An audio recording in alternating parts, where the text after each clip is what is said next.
حیرت کی بات ہے کہ جس کی زبان آج تک میرے سامنے نہیں کھلی وہ یوں میرے منہ آ رہی ہے۔ وہ کھڑکی سے اس پار نظر آتے روشن آسمان کی جانب رخ کیے کہے بیٹھی تھی جب دادا دریاب کمرے میں داخل ہوتے دادا سائیں کمرے میں داخل ہوتے ہوئے بولے۔ وہ بدھ بنی ویسی جیسے بیٹھی رہیں۔ تو اب آپ بغاوت پر اترنا چاہتی ہیں؟ میری تو رگ رگ سے واقف ہیں، آپ جانتی ہیں نا، جو بغاوت پر اتر آئے اس کا پیچھا میں اس کو موت کے گھاٹ اتار دینے تک نہیں چھوڑتا۔ وہ قدم قدم چل کر ان کے قریب آتے، اب ان کے نزدیک ہی کھڑے ہو گئے۔ ان کی نظر بھی باہر کے خاموش ویران و نظارے پر تھی۔ تو جواب نہیں دیں گی آپ، اور نہ ہی بات کریں گی؟ یہ آپ کی مرضی ہے۔ اس بات سے واقف ہیں نا کہ ایک بھی اولاد آپ کے ساتھ نہیں کھڑی؟ اس بات کو جان کر ہی کوئی فیصلہ کیجیے گا، ورنہ… وہ بولتے بولتے رک گئے۔ شاید ان کے لفظ تک ہی ان کی دھمکی آمیز بات مکمل ہو چکی تھی۔ وہ بالکل خاموش اب بھی اسی پوزیشن میں بیٹھی رہیں، ان کے وجود میں جھنجھ تک نہ ہوئی۔ اچانک سے دادا سائیں نے ان کے کندھے پر ہاتھ رکھا۔ ہاتھ رکھنے کے اگلے ہی لمحے وہ ڈھلک کر ان کے بازو پر گر گئیں۔ بیگم، یہ کیا ہوا ہے آپ کو؟ بیگم! وہ ان کا گال تھپتھپانے لگے مگر بے سود۔ ان کی سانسیں تو نہ جانے کب سے رک چکی تھیں۔ آنکھیں کھولیں، میں نے خود کو دور کرنے کی اجازت میں نے آپ کو خود سے دور جانے کی اجازت نہیں دی۔ آپ میری بات کیسے ٹال سکتی ہیں؟ وہ اب ان کو سنبھال کر ان کو بری طرح جھنجھوڑنے لگے۔ مگر وہ جا چکا ہو وہ کہاں کسی انسان کی آواز سن سکتا ہے؟ ان کا وجود کانپنے لگا۔ وہ ان کو دیکھے بنا، بات کیے بنا ان سے ناراض ہو کر ہمیشہ کے لیے ان سے دور جیسے جا چکی تھی۔ مت کریں میرے ساتھ، اٹھیں، آنکھیں کھولیں۔ وہ ہمت نہ ہارتے ہوئے اب اونچی آواز میں چلانے لگے۔ ان کی آواز سن کر دستگیر کی والدہ کمرے میں داخل ہوئی۔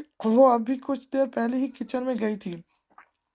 اماں سائیں کو یوں بے سود دیکھ وہ گھبرا کر آگے بڑھیں، مگر دادا سائیں ان کے اشارے سے ان کو نزدیک آنے سے روک دیا۔ کوئی ہاتھ نہیں لگائے گا، جاؤ ڈاکٹر کو بلاؤ۔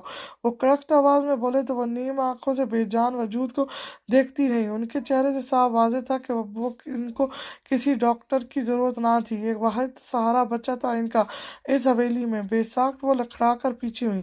کیا ہوا ہے بابا سائیں؟ آستین اوپر کرتے دستگیر کے والد اندر داخل ہوئے۔ بولتے بولتے ان کی زبان کو بریک لگی۔ نظر ماں پر نظر جاتی وہ جہاں تھے وہیں کے وہیں کھڑے رہ گئے۔ میں بکواس کر رہا ہوں کیا؟ جاؤ ڈاکٹر کو بلاؤ۔ نظر نہیں آ رہا تمہاری ماں بے ہوش ہو گئی ہیں؟ وہ سخت دل آدمی آج اپنی بیوی کو تھامے بالکل کمزور پڑ چکا تھا۔ انہیں اس بات پر یقین نہ آیا۔ وہ جس کو موت کی دھمکی دینے آئے تھے وہ پہلے ہی ان کو چھوڑ کر جا چکی تھی۔ اماں سائیں! دستگیر کے والد بمشکل چلتے ہوئے ان تک پہنچے۔ ان کی زبان لڑکھڑا گئی۔ ماں کا وجود یوں بے سود پڑے دیکھ ان کے وجود میں جان نہ بچی تھی۔ اماں! نہ کریں مذاق۔ وہ گھٹنوں کے بل گر کر ان کے ہاتھوں کو تھام گئے۔ ان کی آنکھوں سے گرم سیال بہہ کر ان کے گال بھگو رہا تھا، جبکہ دل بے یقینی کی حالت میں تھا۔ آنکھیں کھولیں۔ چہرے پر ہاتھ رکھتے انہوں نے ایک بار پھر کوشش کی۔ اماں! اب کی بار وہ اتنی اونچی آواز میں چلائے کہ دستگیر کی والدہ کا وجود کانپ کر رہ گیا۔ ان کی چیخ سن کر حویلی کے تمام افراد دوڑے دوڑے اندر آئے تو ان سب کی نظر بھی اماں سائیں پر جا ٹھہری۔ اماں! چچا سائیں حیرت سے اپنی ماں کو دیکھتے ہوئے آگے بڑھے۔ کیا ہوا ہے اماں کو؟ اماں کیا ہوا ہے؟ ان کی حالت بھی ان سے الگ نہ تھی۔ وہ حیرت اور شدید صدمے کی زد میں آ گئے تھے۔ اماں سائیں گھٹنوں کے بل دستگیر کے والد کے پاس بیٹھتے انہوں نے ان کے دوسرے ہاتھ کو تھاما، جبکہ ہر ملازم کی نم آنکھ ان پر جم چکی تھی۔ چچی سائیں اور ماں رخ الگ کھڑی حیرت سے ان کو دیکھ رہی تھی۔ اس پل وہاں موجود کسی شخص کو یقین نہ آیا کہ وہ اماں اپنے بیٹے کا دکھ سینے سے لگائے خاموشی سے اس دنیا سے جا چکی تھی۔ اسفنجیات گاؤں میں فصل کو دیکھنے آیا تھا۔ اس وقت وہ کہسان کے ساتھ اس سے باتوں میں مصروف، آس پاس دیکھے بنا بس کہسان کی بات پر دھیان دیتا ہوا چل رہا تھا، جبکہ کچھ دور ہی درخت کے پیچھے چھپے اس آدمی نے فون ملاتے کان سے لگایا۔ فون کیوں نہیں اٹھا رہے؟